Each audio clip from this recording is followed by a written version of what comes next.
Capítulo 19. Después de mi feroz lucha con el pulpo, llené 2 canoas con abalones en viajes sucesivos. La mayoría de los abalones eran de caparazón rojo, de la mejor clase. Los limpié y los almacené en casa, a lo largo de la parte del sur de la bahía, donde daba el sol más rato al día. Construí con ramaje una especie de apoyos o estantes para poner la carne de los moluscos a secar. Los abalones frescos son mayores que la mano humana y de un grosor mayor que el doble de la misma, pero al secarse disminuyen de tamaño extraordinariamente, así que necesitan muchos para tener bastante comida. En los viejos tiempos la gente de la isla usaba los servicios de muchos niños para vigilar la zona en que se habían puesto a secar los abalones. De esa manera se mantenían alejadas a las gaviotas, que gustan de tales moluscos más que de cualquier otra cosa en el mundo. A no ser por los chiquillos, las gaviotas no hubiesen despachado en una sola mañana tantos abalones como la tribu podía recolectar en un mes. Al principio, cuando salía a por agua al manantial o a la playa para pescar, dejaba en la cabaña a Rontu, a fin de espantar a los pájaros, pero al perro no le gustaba nada la tarea de guardián, y no paraba de ladrar un solo instante. Al cabo se me ocurrió atar unas cuerdas de poste a poste y colgar en ellas valvas de molusco. La parte interior de las mismas es brillante y reflejaban el sol en 1000 destellos, meciéndose suavemente en el aire. Desde entonces hube de preocuparme poco de los ataques de las gaviotas en busca de abalones. También pesqué numerosos peces con una red que preparé para ello, y luego los coloqué de la cola para tener con qué alumbrarme en invierno. Con toda esa carne secándose al aire y los caparazones lanzando destellos al viento, así como hileras e hileras de peces colgando de la cerca, mi cabaña parecía la residencia de toda una tribu, en vez de, como era en realidad, únicamente mi vivienda y la de Rontu en aquel promontorio. Una vez tuve provisiones suficientes para el invierno, el perro y yo solíamos bajar cada mañana a la orilla del mar. A finales del verano me dediqué una temporada a rebuscar, para luego almacenarlas, semillas y raíces por toda la isla, y en los primeros días de esta labor, Rontu venía conmigo a la playa, donde vivían los elefantes marinos, a la Cueva Negra, que era aún más amplia que la primera que visité por dentro, o a la Roca Grande, donde solían incubar los cormoranes. La Roca Grande estaba a más de una legua de la isla, y era negra y brillante, con un brillo trémulo, debido justamente a estar por dentro entero cubierta de cormoranes. La primera vez que fui allí, maté 10 de esos grandes pájaros y después los desollé. Guardé la piel con sus plumas, puesto todo a secar, porque algún día quería hacerme una falda con ellas. En cuanto a la llamada Cueva Negra, se encontraba al sur de la isla, cerca del sitio en el que se almacenaron las canoas de toda la tribu. Frente a ella existía un valladar de altas rocas, rodeadas por profundos bancos de algas, y hubiera cruzado por delante de la abertura de acceso a la caverna, sin verla de no coincidir con que a mi paso salió volando de su interior un halcón de mar. El sol estaba en el oeste y tenían aún que recorrer un largo trayecto hasta alcanzar las cercanías de mi cabaña. Pero despertó mi curiosidad ver esa ave y quise conocer el sitio donde vivía. La cobertura de entrada a la caverna era pequeña, como la de la cueva que había bajo el promontorio, y tanto Rontu como yo tuvimos que agacharnos para penetrar en su interior. Se filtraba allí una débil luz y pude contemplar una gran sala con paredes negras y relucientes que se curvaban hacia arriba.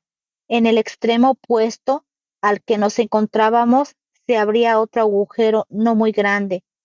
Correspondía a un túnel oscuro y largo, pero al atravesarlo llegábamos a una habitación más alargada que la primera y con una luz difusa también, que era sin duda de origen solar y provenía de una brecha en el techo de la segunda sala. Al contemplar el débil resplandor y las sombras que el oleaje producía en las paredes, así como las originadas por ambos al movernos, Rontu empezó a ladrar.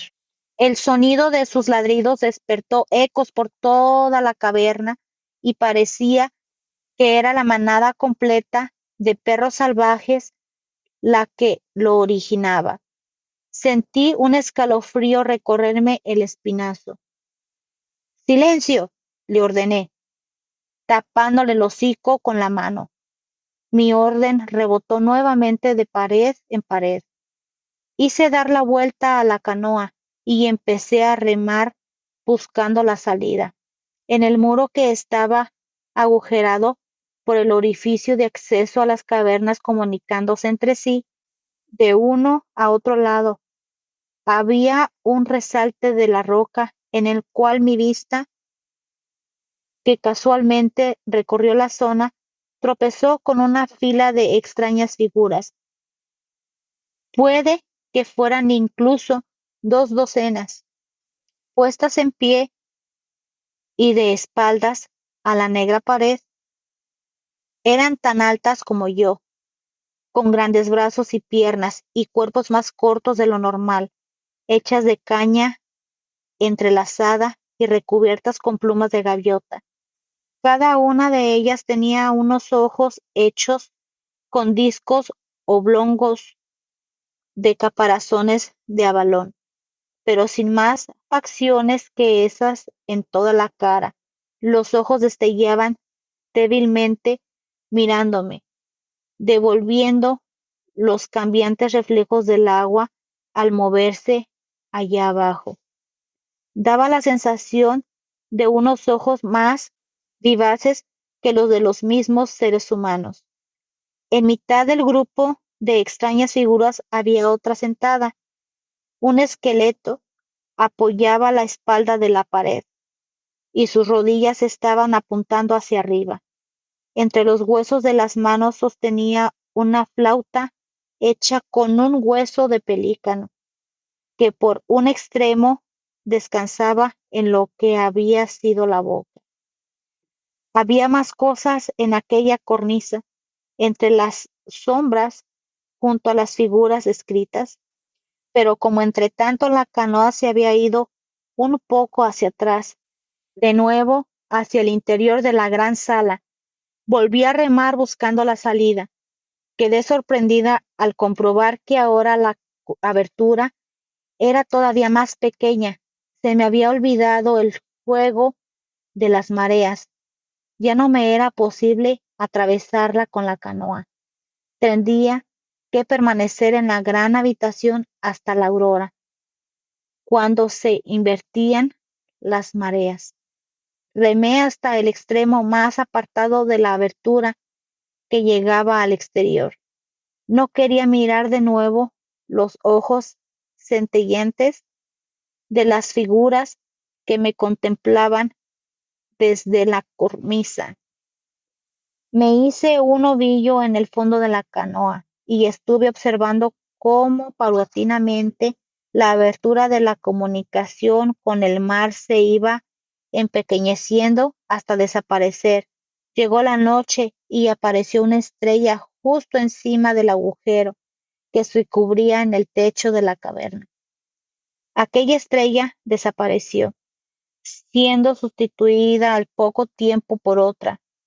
La marea iba haciendo subir la canoa a lo largo del muro rezumante, y tenía la sensación de que el chapoteo del oleaje contra las paredes del recinto era como una especie de música. Muchas fueron las melodías que me pareció escuchar a la inexistente flauta, con el resultado de que esa noche dormí poquísimo, dedicándome en cambio a contemplar el desfile de estrellas por la cobertura del techo.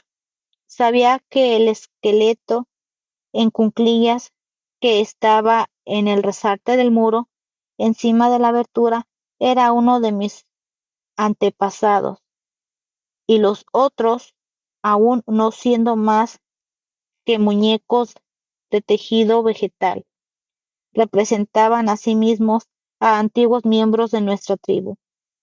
Pero ni siquiera el conocimiento de lo que extraña procesión inmóvil presentaba pudo calmarme lo bastante para quitarme el miedo y poder dormir tranquila un rato seguido. A las primeras luces del alba, coincidiendo con la retirada de la marea, empujé a golpe de remo la canoa, y Rontu y yo salimos al exterior.